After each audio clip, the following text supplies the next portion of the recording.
É verdade. Bom, Cláudia, infelizmente o Piauí registrou uma queda no número de empregos formais ou de postos de trabalho em função da crise provocada pela pandemia. Foram 8 mil postos perdidos. Nós temos um gráfico que mostra um pouco da dificuldade do Piauí nessa manutenção dos empregos. E aqui, claro, trazendo outros estados do Brasil também. A maioria deles, exceção Acre, teve um aumento no número de postos de trabalho, 1.327, o Acre. O restante todos apresentaram números negativos. O que teve maior queda foi São Paulo, 319.554 postos de trabalho desapareceram. Então, você faz uma comparação entre os que surgiram e as pessoas que perderam o emprego. Aí você tem essa relação. São Paulo, 319 mil, Cláudia, está bem dentro da proporção do tamanho que é o estado de São Paulo. Exatamente, né? O tamanho de um país, pode-se dizer, né? Muitos países europeus têm o tamanho da população de São Paulo. Né? Chama a atenção Rio de Janeiro, né? Chama a atenção Pernambuco, com 86.560 postos desapareceram. E aqui o estado do Piauí, que aparece mais ou menos aqui do meio para trás da tabela, com 8.554 postos de trabalho que desapareceram. Isso acumulado de janeiro até maio de 2020. Os números foram apresentados pelo novo COPED, né, do Ministério do Trabalho. Então, esse trabalho ele mostra como o Brasil enfraqueceu no que diz respeito aos seus postos de trabalho. Se você pensar que esses estados todos enfrentam dificuldades com a pandemia, é um número preocupante, né, Cláudia? Muito preocupante. E preocupante mesmo depois da pandemia. O pós-pandemia vai ser diferente. Muitas empresas descobriram que podem funcionar com a mesma eficiência e produtividade com a quantidade menor de funcionários. Então, isso tudo vai levar a um redesenho das organizações de trabalho no mundo inteiro e aqui também no Brasil. Pois é, só Ceará e Alagoas juntos aí teriam desaparecido quase 100 mil empregos. Muita coisa, realmente. O Brasil está vivendo um período muito complicado. Boa parte da ajuda de estados como o Piauí, que, repito, perdeu pouco mais de 8 mil empregos de janeiro até maio deste ano, vem do governo federal. Isso mesmo, números mostram que o auxílio emergencial do governo tem sido um suporte interessante para os estados do Nordeste. Délio Rocha, direto de Brasília, traz para nós informações a respeito do avanço do programa de auxílio emergencial. Novas parcelas estão previstas, Délio? Boa tarde para você.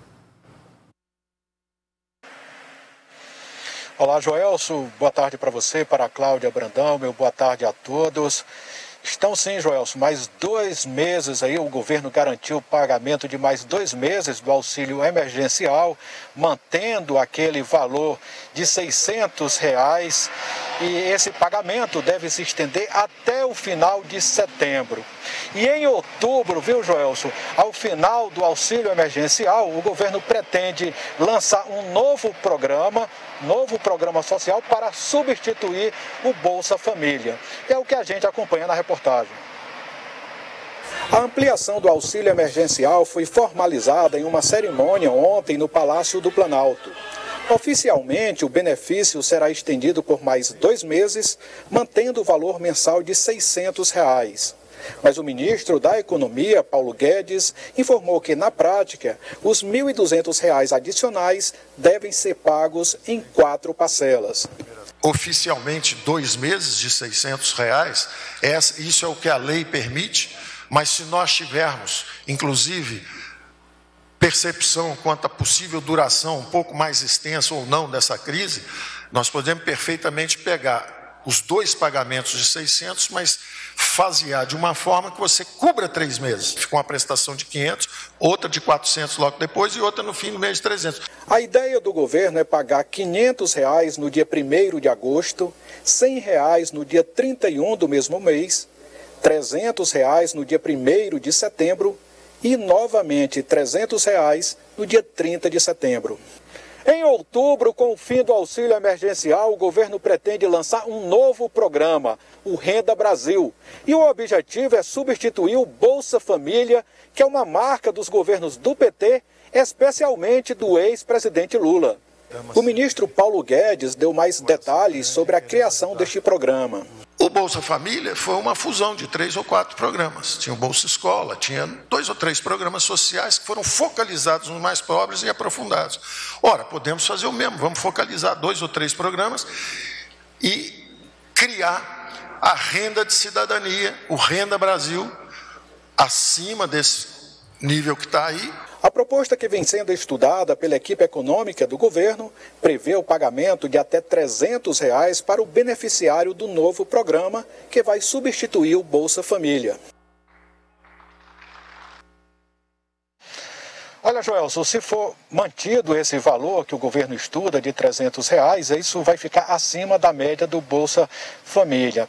Lembrando que o Bolsa Família foi criado em 2004, durante o governo do ex-presidente Lula, e agora, 16 anos depois, então ele pode estar com os dias contados. E o objetivo do governo é, de fato, até outubro, lançar o novo programa, o Renda Brasil. Joelson. Obrigado, Délio. Falando direto de Brasília, Cláudia Brandão, é possível dizer que esse auxílio emergencial fortaleceu a economia do Nordeste e evitou um colapso maior na conta dos brasileiros, dos nordestinos principalmente. Joelson, ele foi fundamental, imprescindível para que se mantivesse um mínimo de funcionamento da economia, especialmente nos micro e pequenos negócios, aqueles negócios de bairros, mercearias, pequenos supermercados. Esse dinheiro é que está fazendo a economia girar, não parar de vez. É um aporte significativo de recursos, especialmente na região Nordeste, que está recebendo 50 bilhões de reais só desse auxílio emergencial. Está fazendo com que muitas pessoas possam sobreviver e também manter viva a economia nesses estados, principalmente que têm recebido um aporte maior, como é o caso do Piauí. Hoje o jornal Valor Econômico publicou a respeito do assunto, o impacto que isso vai ter na economia do Nordeste. Nós temos um gráfico, foi publicado pelo Valor Econômico, mostrando exatamente o tamanho desse impacto. Veja que o estado do Piauí é o segundo maior impactado, né? Uma relação que se faz com o PIB do estado do Piauí. O Piauí e o Maranhão seriam aqueles que seriam mais beneficiados pelo programa. O impacto no Maranhão seria de 5,1%, comparados aí com o PIB do estado, e o Piauí 4,8%. Na sequência vem Paraíba, Alagoas, Ceará, Sergipe, Acre, Bahia, Pará, Amapá, Pernambuco, Rio Grande do Norte e seguem aí todos os estados do Brasil. A média nacional... Pois não, Cláudia. A gente vê que isso é inversamente proporcional à renda da população. Sim. Os estados mais ricos do Brasil estão aqui, Distrito Federal, Santa Catarina, São Paulo, Rio Grande do Sul, foi onde menos houve impacto. Por quê? Porque nesses estados a população tem renda própria, uma renda mais elevada e que não se enquadra no perfil da população que precisa do auxílio emergencial. Os estados do Nordeste, e por isso eles lideram essa tabela, Maranhão, Piauí, Paraíba, Alagoas, Ceará, Sergipe, são os estados onde há um número maior de pessoas vulneráveis do ponto de vista da renda ou que não possuem renda alguma. Por isso precisam receber mais esses valores. Daí porque o impacto nesses estados é bem maior do que nos outros. Aí então. Cláudia Brandão, quero agradecer a você. Obrigado, Cláudia. Obrigada a você, Joelson. A gente volta a se encontrar aqui às 7h15 da noite com o Jornal Cidade Verde.